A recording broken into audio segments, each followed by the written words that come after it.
ओम श्री परमात्मने नमः। भगवान बहुत दयालु। भगवान को भल पाइबा अर्थ भगवान सृष्टि की भल पाइबा।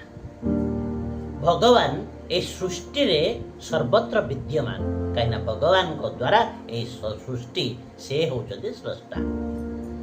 तेणु सर्वत्र विद्यमान एटा मु कही नाही, आमर शास्त्र कहछि। जदि आमे हितोपदेश नबा, हितोपदेश कहले आत्मवत् सर्वभूतेषु, सबुठी आत्मा अर्थात परमात्मा सृष्टि।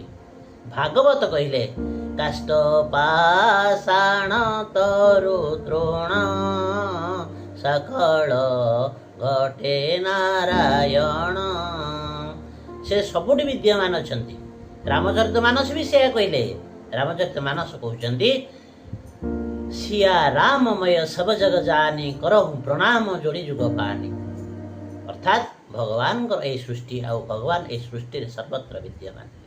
गीता माता भी से कहते जो मांग पश्यति सर्वत्र सर्वेशं मयि पश्यति। तेणु सी कहते सर्वत्र विद्यमान अच्छा। तेणु आमे जदि शास्त्र को मानिमा, शास्त्र को भल पाइबा, तेबे शास्त्र कथा को मानिबा पड़िबो। तेणु विश्वास करिबा पड़िबो, भक्तिभाव करिबा पड़िबो, धरि नबा पड़िबो। भगवान सर्वत्र विद्यमान।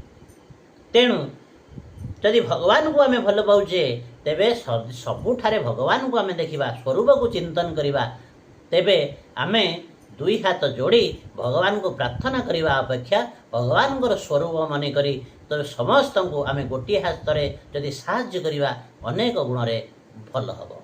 जय जगन्नाथ।